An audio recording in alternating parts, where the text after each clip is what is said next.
The golden-haired man jolted back to clarity, loosing a thunderous roar as the golden flag before him ballooned to more than 100 times its former size. Countless spheres of golden radiance burst forth, weaving together into a blazing golden river that coiled around his body. Thick bolts of lightning crashed down upon the river, sending up violent waves as the entire torrent shuddered, teetering on the brink of collapse.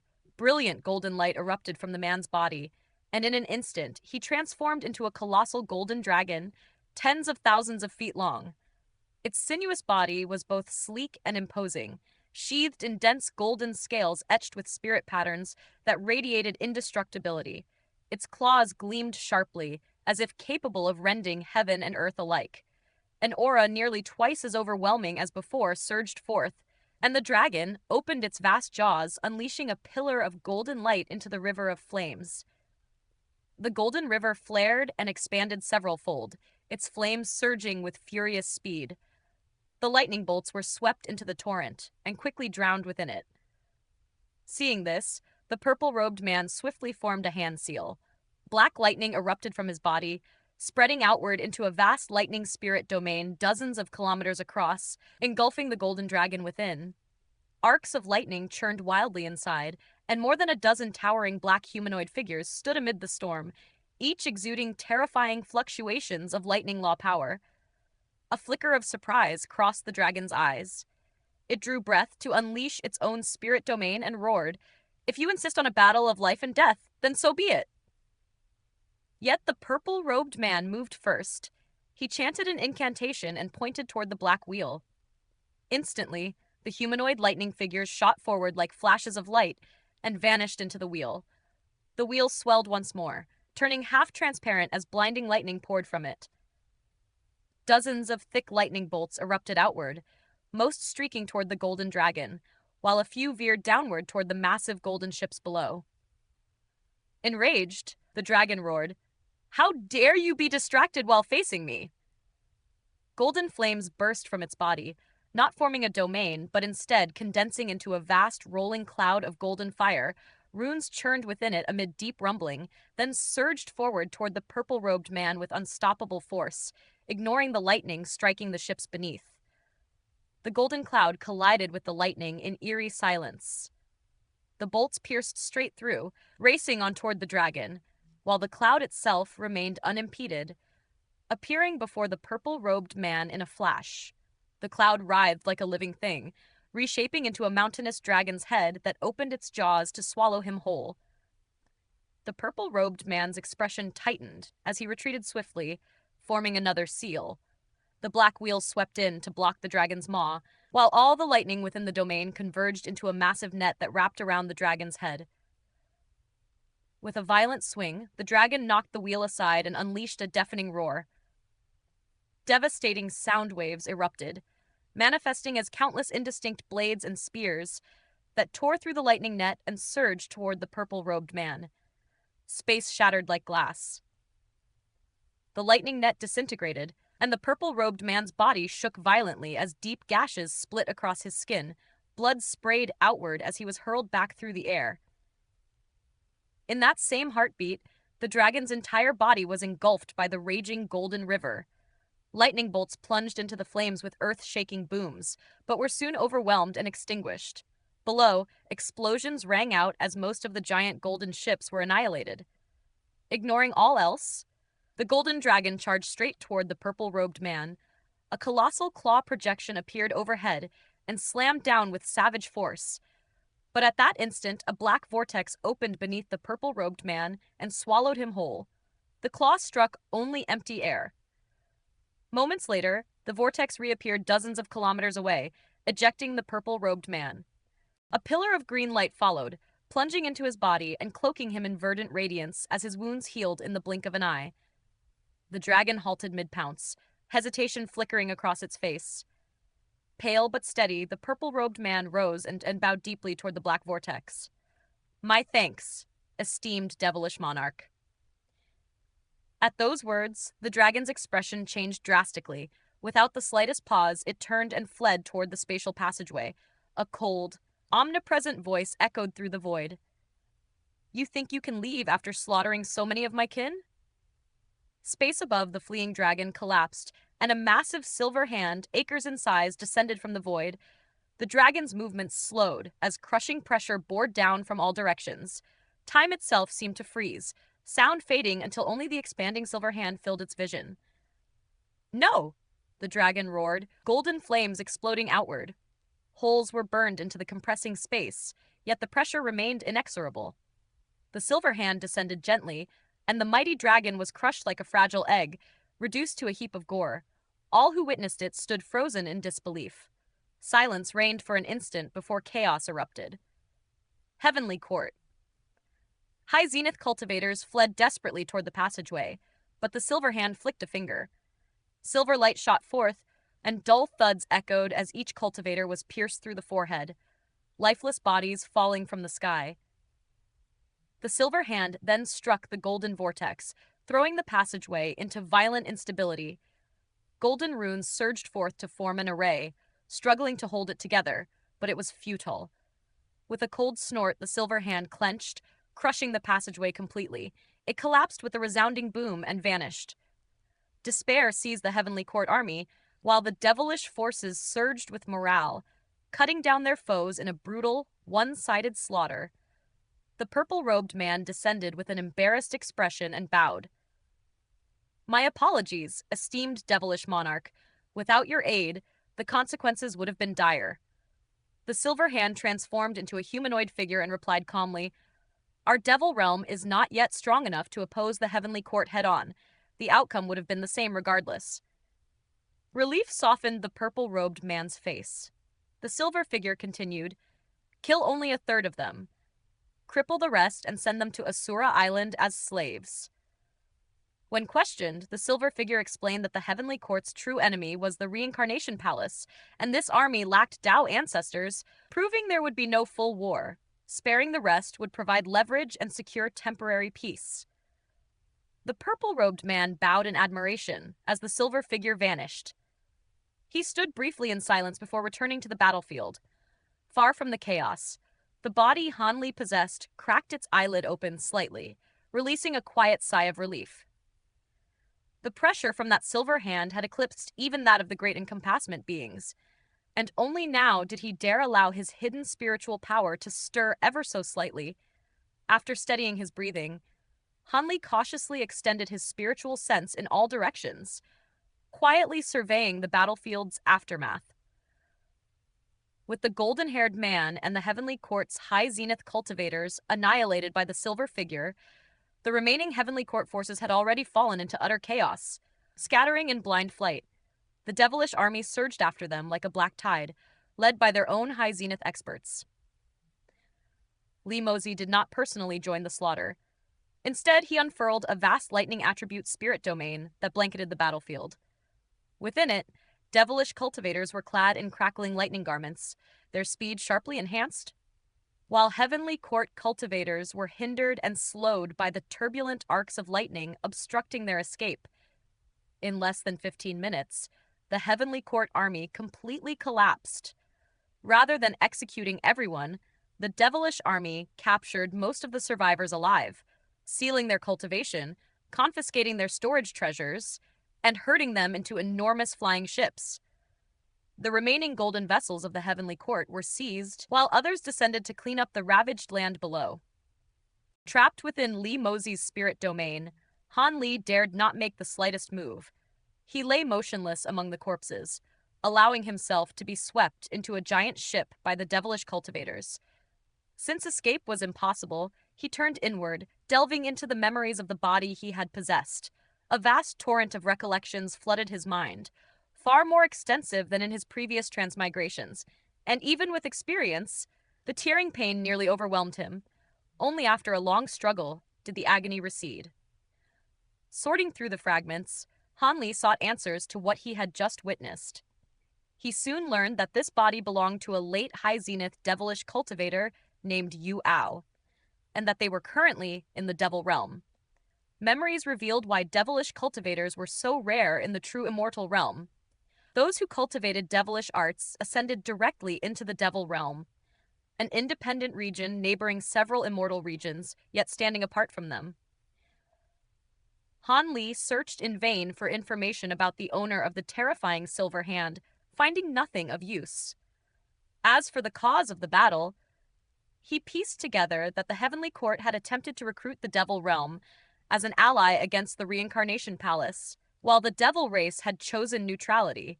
This revelation forced him to reassess the Reincarnation Palace, realizing it was far more threatening than he had once believed, with numerous branch organizations quietly drawing in members beneath a benign facade. Shaking off these heavy thoughts, Han Li continued probing Yu Ao's memories and made a striking discovery. Yu Ao had been dispatched here by the vast Origin House, a powerful organization of the Devil Realm, only to be ambushed and killed at the outset of the battle by two Heavenly Court High Zenith cultivators. This stirred Han Li's suspicions about connections between vast Origin House branches across realms, and his thoughts drifted to Violet Spirit and Nangong Wan, though he knew he was powerless to seek them out now. As time passed, the Time Dao runes on the mantra Treasured Axis projection before him steadily faded. With Yu Ao's death being recent, an immense reservoir of memories remained, and Han Li wasted no time searching for what he needed most: a way to expel the baleful qi in his body and break through to the High Zenith stage. Yu Ao's breakthrough memories were well preserved, yet Han Li's initial excitement quickly dimmed. Devilish cultivators, like ordinary ones, also had to expel baleful qi, and Yu Ao had relied on a rare dream tapir to devour it. Such beasts were nearly impossible to obtain and were controlled by powerful figures. Yu Ao himself had gained access only by pledging lifelong servitude to the vast Origin House. Since Han Li was now in the Black Mountain Immortal region, this method was useless to him. Suppressing his disappointment, he pressed on. Yu Ao's memories held many valuable insights, and Han Li immersed himself in the devilish cultivation techniques and experiences they contained. Before long, his expression brightened upon discovering a secret technique known as the infernal devilish eyes, a formidable spirit eye art with daunting prerequisites. Cultivating it required an exceptional spirit eye foundation, immense patience, constant nourishment with devilish qi, and a rare medicinal fluid made from extremely aged ingredients. These obstacles had deterred even Yu Ao, yet Han Li felt a spark of excitement. He possessed the bright sight spirit eyes, could supply devilish qi through his provenance true devil arts, and with the heaven-controlling vial, the medicinal fluid was within reach. One of the key ingredients, farsight weed, was already growing in his possession. Awaiting maturity, after carefully memorizing the infernal devilish eyes technique, Han Li continued searching the remaining memories. At last, the final Time Dao runes vanished, and a tremendous suction force erupted from the mantra-treasured axis, forcibly drawing Han Li's soul out of Yu Ao's body. Within the sealed chamber, Han Li gave a slight shudder as his consciousness returned fully to reality. The translucent barrier of light faded away layer by layer, and the eye of truth upon the mantra, treasured axis, slowly closed. With a sweep of his sleeve, he stored the axis, along with the clear time vial and the illusory dawn sand sea, his expression settling into calm contemplation. Summoning the Dragon 5 mask, Han Li extended his divine sense into the transient guild interface and released a succession of missions, each one seeking rare ingredients required for refining the medicinal fluid of the infernal devilish eyes. When the final mission was issued, a floral sigil bloomed upon his index and middle fingers. A flash of silver radiance burst forth, condensing into a 10-foot-tall door of light. Stepping through, Han Li entered the flower branch space and emerged before his spirit medicine garden. Spiritual qi flowed thick and abundant within the garden, where more than a dozen giant ape puppets labored tirelessly, expanding the grounds further. Walking slowly among the beds, Han Li observed that most spirit plants had adapted well, while only a few showed faint signs of withering. He summoned one of the ape puppets, handed it a jade vial, and instructed it to water the weakened plants with the contained spirit liquid once every 15 days. Afterward, he proceeded to the plot where the farsight weeds were cultivated. Each stalk had already aged tens of thousands of years, more than sufficient for use. Yet the infernal devilish eyes technique demanded extremity. The older the ingredients, the greater their potency. With this in mind, Han Li removed the heaven-controlling vial from his neck and inverted it above the weeds.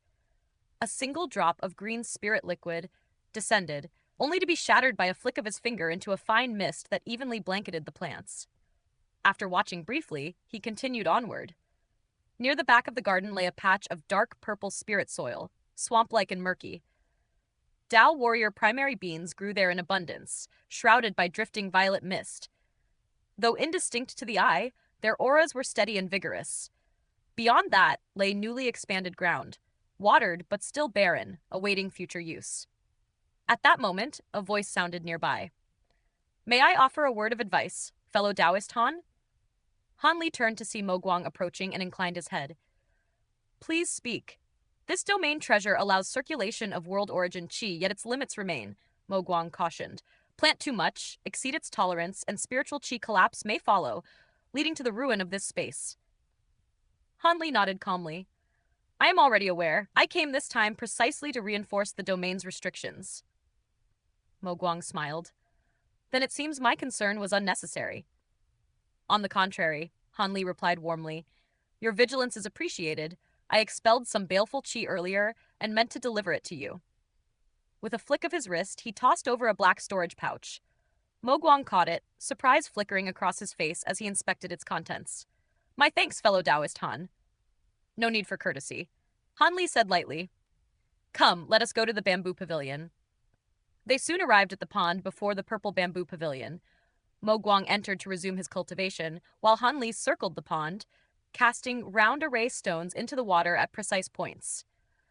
When the final stone settled, he produced an azure bamboo cloudswarm sword and began carving the ground around the pond, sword chi and immortal power flowing into each stroke.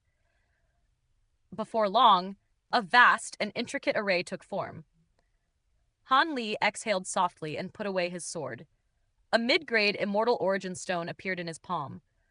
Pain flashed through his eyes, yet after a moment's hesitation, he cast it into the pond, where it vanished beneath the purplish golden lotus. Instantly, the waters roiled. Massive bubbles surged upward and burst, releasing dense purple mist that flooded the pond and washed over the arched bamboo bridge. An unseen breeze spread outward, carrying rich spiritual qi that soothed Han Li's body and spirit. After standing there briefly, Han Li vanished. In the next instant, he reappeared elsewhere within the domain, producing array plates refined earlier. He embedded immortal origin stones within them and buried them deep into the earth, repeating the process throughout the domain. Soon, the entire space resembled a colossal go-board. A metallic clang rang out as all arrays activated simultaneously, pillars of light shooting skyward. At the pond's center, the lotus shone brilliantly as a new, fist-sized bud emerged and bloomed beside it. "Remarkable," Mo Guang praised from the pavilion's upper floor. "By sacrificing a mid-grade immortal origin stone, you've produced another lotus. This domain will not lack spiritual qi for at least a century." A faint smile curved Han Li's lips. Once the phenomena subsided, he inspected the domain thoroughly before returning to his chamber. When he emerged from the flower branch space, night had deepened, moonlight streaming through the opening above. He placed the heaven-controlling vial beneath the pale glow. More than 30 years passed in Leisure Valley without disturbance. Han Li gathered ingredients through the Transient Guild, cultivated them, and accelerated their growth with the heaven-controlling vial. By now, all primary ingredients far exceeded the minimum age required, ensuring exceptional medicinal efficacy. At midnight one night, Han Li meditated quietly when the lamps abruptly extinguished, leaving only moonlight. Before him sat a clay vase, wide-mouthed and slender-necked, filled with shimmering translucent purple liquid. Han Li's eyes snapped open, blue light flashing. Purplish golden scales spread across his skin as immortal power transformed into inky devilish qi, surging outward. Chanting the infernal devilish eyes mantra, he formed hand seals and swept his sleeve. The purple liquid flew forth and entered his eyes. Agony flared instantly, burning fiercely. Yet Han Li endured. This cleansing was the first and most critical step. Tears streamed down, carrying hidden impurities, leaving faint white tracks upon his cheeks. The blue light dimmed yet sharpened, his eyes reddening. Suddenly he changed seals, raised both index fingers, and pointed them toward his own eyes. At that very moment, the black devilish chi filling the secret chamber suddenly churned and twisted, condensing into two small vortexes that swiftly transformed into a pair of inky spirals. With a sharp surge, they shot straight toward Han Li's eyes. The blue radiance within his pupils immediately intensified, yet at the same time grew murky and indistinct as the devilish chi poured in. His eyes resembled two boundless pits, greedily swallowing the surging black chi. Before long, they became as dark and profound as twin abysses. Simultaneously, Han Li formed a strange hand seal with both hands, maintaining it without the slightest movement as he sat motionless. Beneath his body, rings of purplish golden light emerged one after another, spreading outward in rippling waves. Years passed in the blink of an eye. Han Li still sat cross-legged within the silent secret chamber, his hands locked in the same seal as before. The purplish golden scales that once covered his body had long since faded, as had the surrounding devilish chi. Only the purplish golden halos remained, continuously expanding without end. At this moment, Han Li's eyes snapped open. Two pillars of golden light burst forth from his pupils, flooding the entire secret chamber with brilliance. Every speck of dust within became clearly visible, as did all the restrictions he had previously laid down. Raising his head, Han Li gazed through the opening in the ceiling and saw everything above, the drifting white clouds, each feather on the birds soaring through the sky, and even the subtle air currents stirred by their beating wings. Before his gaze, nothing could remain concealed. Thus, he had attained preliminary mastery of the infernal devilish eyes. As for whether these spirit eyes possessed further abilities, that would require future verification. Regardless, his visual acuity now far surpassed that of his former bright sight spirit eyes. Moments later, the radiance in his eyes receded, returning them to their original hue. A faint smile touched Han Li's lips as he donned his Dragon 5 mask, disguising himself as an ordinary young man with a pale complexion. Stretching his body lightly, he rose and exited the secret chamber. He had been in seclusion for quite some time. During this period, both Taoist Master Jingyang and Immortal Lord Hot Flame had come to visit, only to be informed by a puppet that Han Li was secluded, prompting them to depart without disturbance. Now that he had emerged, Han Li planned to visit each of them in turn. Winter had descended upon Leisure Valley, and the entire valley lay blanketed beneath half a foot of snow. After leaving his cave abode, Han Li chose to walk on foot rather than fly, strolling deeper into the valley while quietly admiring the scenery. Suddenly, he noticed several buildings hidden deep within the forest that clearly had not existed before his seclusion. A look of puzzlement surfaced on his face. Just then, a figure emerged from behind a large rock along the mountain path. Though the snowfall had ceased, the figure still carried a dark red oil paper umbrella while heading toward the valley's exit. As they drew nearer, Han Li saw that the man was strikingly handsome, with an unusually pale complexion accentuated by the large red cloak he wore. When they passed one another, the man smiled and gave a brief nod without speaking. Han Li returned the gesture. They continued on their separate paths, gradually disappearing into the distance. A new resident of the valley? Han Li was mildly puzzled, but he soon dismissed the thought and continued onward. After several kilometers along the mountain trail, he arrived at the cliff where Immortal Lord Hot Flame's cave abode was located. Coincidentally, he spotted a figure flying up from the cliff and heading into the valley. "Where are you headed, fellow Taoist Hot Flame?" Han Li called out.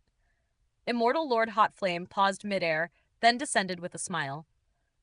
"It's been a long time, fellow Taoist Li. I just came out of seclusion today. I heard you visited during my seclusion, so I've come to return the courtesy," Han Li replied warmly.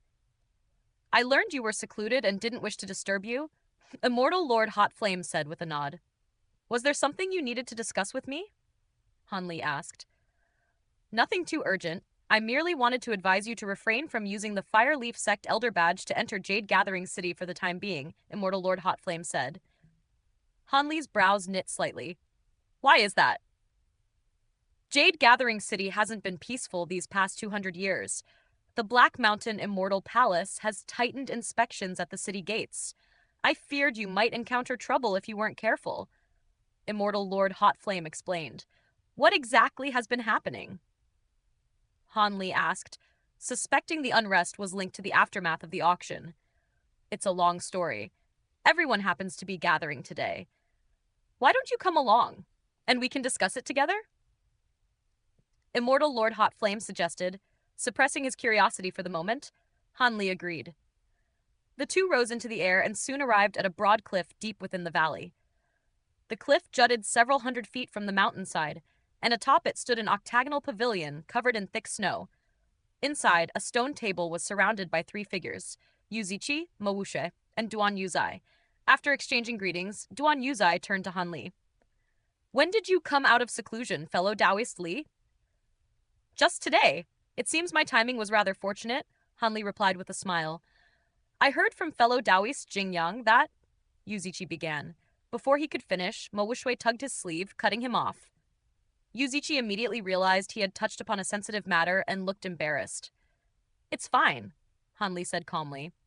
The pills I refined did fail to produce the desired effect. I'll simply have to seek another solution. My apologies, fellow Taoist Li. I overreacted, Mowushui said with a faint smile. Not at all. I appreciate your concern, Han Li replied. By the way, where is fellow Taoist Jingyang? He had matters to attend to and hasn't returned to the valley for over 100 years. Yuzichi answered. Han Li surmised that Taoist Master Jingyang was likely occupied with important affairs at 100 Creations Mountain and did not pursue the matter further. What a pity. I happened to bring some red mulberry wine today. Would everyone care for a taste? At once, everyone's eyes lit up. They took their seats again as Han Li produced a jar of wine and filled the cups. As he did so, he noticed that Yuzichi had not brought out his guqin, nor had Duan Yuzai set up his go-board, prompting a slight furrow of his brows. Earlier, you mentioned recent troubles, fellow Taoist Hot Flame. What exactly has been going on? Han Li asked. Immortal Lord Hot Flame set down his cup before answering. You must have noticed that many new residents have moved into Leisure Valley. I did meet a young man in a red cloak on my way here, Han Li replied. One of the newcomers? That was Feng Qingyuan, Duan Yuzai said. He's just one among 50 or 60 new residents who've settled in the valleys of Relaxation Mountain over the past 200 years. That many? Han Li exclaimed. Relaxation Mountain rarely housed such numbers. Few cultivators were willing to settle permanently and abandon further advancement, making this situation highly unusual. If that were the only change, it wouldn't be so concerning, Mowushui said. However, strange events have been occurring. People have been disappearing from the valleys. Just last month, a pair of Dao partners in Flower Moon Valley vanished after their cave abode was destroyed overnight, Yuzichi added. Han Li had met that pair before and knew they were early true immortals. Is there any common trait among those who disappeared? Han Li asked. None at all, Yuzichi replied. From golden immortals to deity transformation cultivators, from young women to elderly men, there's no discernible pattern. Has no one investigated this? Han Li asked, his expression growing serious. How could they? Immortal Lord Hotflame sighed.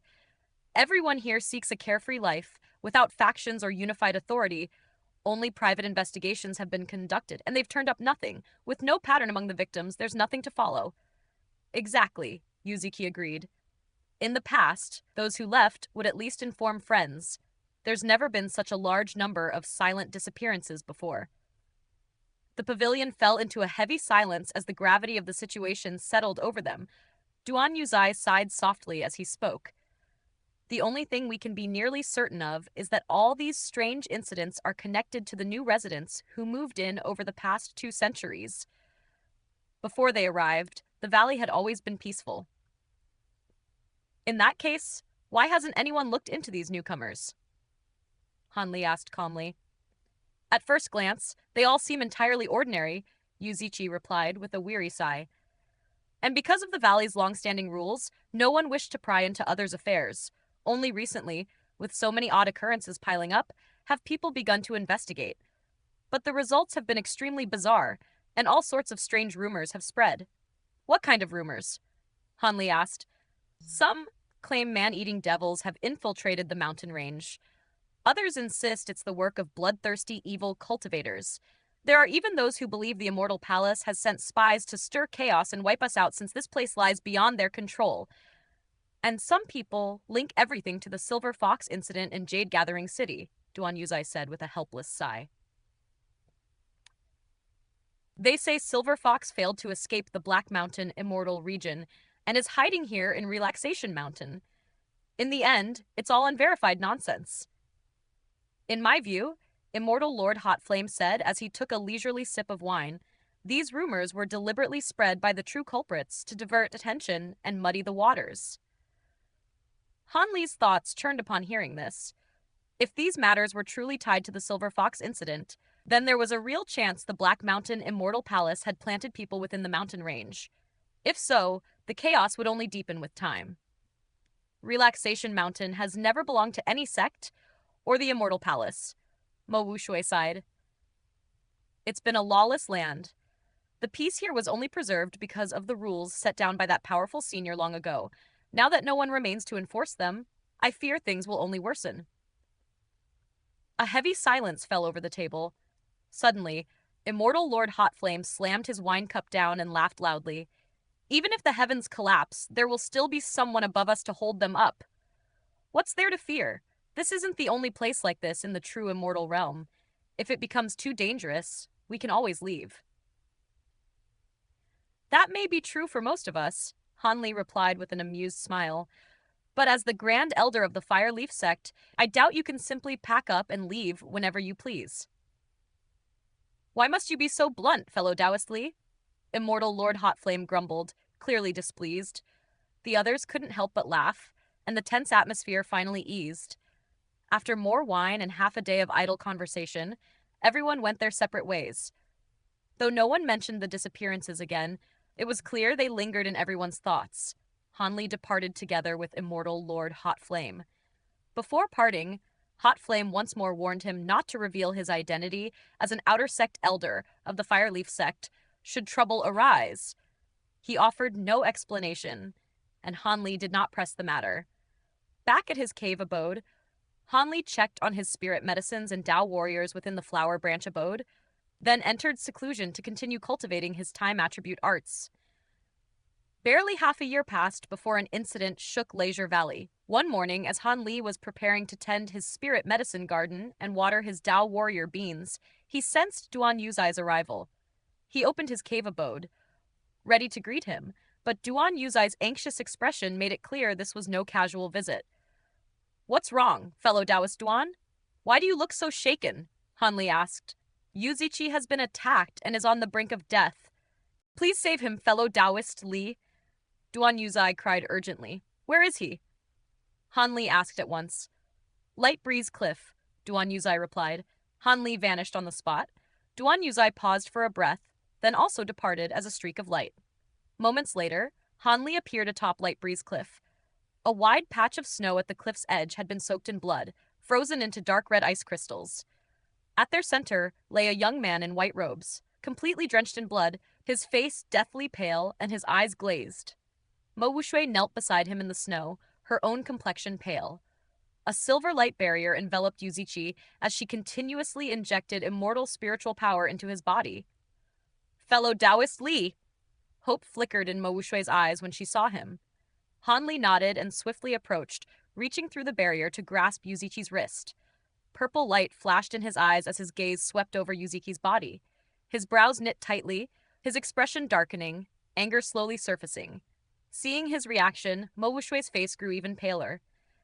He can still be saved, Han Li said at last. Mo Wushui's heart trembled. Tears welled up as she turned back toward Yuzichi, no longer hiding her emotions. Only then did Duan Yuzai hurry over. Han Li withdrew his gaze and produced a translucent jade-like pill. He pried Yuzichi's mouth open and fed it to him, guiding it down his throat when there was no response. A faint white glow soon spread from Yuzichi's lower abdomen through his limbs and meridians. Crackling sounds echoed throughout his body. That's the sound of his bones and meridians reconnecting, Han Li explained. As you could see, they were all shattered. His soul was also severely damaged by a forced soul search. Right now, his body is like a collapsing house, fragile beyond measure. That's why we didn't dare move him, Duan Yuzai said with a nod. The pill was only to stabilize his body, Han Li continued with a sigh. Further treatment can come later. For now, his life is no longer in danger. Relief washed over Mo Wuxue and Duan Yuzai, though worry still lingered. Han Li then produced a white jade vial filled with purple liquid, refined from the soul birth flower. He poured it into Yuziki's mouth, releasing a strange fragrance into the air, then gently closed Yuziki's eyes. Who could hate him so deeply to do this? Mo Wuxue asked, fists clenched. Perhaps it wasn't personal, Han Li replied. They may have only wanted information. And it seems they obtained it. Duan Yuzai sighed. Not necessarily, Han Li said gravely. The soul damage suggests a restriction was triggered during the soul search, detonating his consciousness. Enraged, the perpetrator then shattered his body and left him here to die. Mo Wuxue shuddered, her fists trembling. Suddenly, Han Li knelt and pressed a palm to Yu Ziqi's glabella. Invisible fluctuations surged forth. After a moment, he withdrew his hand, murmuring, So that's it. What did you find? Mo Wuxue asked anxiously. The attacker planted a restriction on his nascent soul, preventing it from escaping his body. If his body died, his nascent soul would perish as well, Han Li said. You saved him by sustaining his body and sealing his consciousness long enough for me to arrive. Mo Wuxue froze. I didn't seal his consciousness, I only injected immortal spiritual power. Hearing this, Han Li turned toward Duan Yuzai, his gaze filled with inquiry.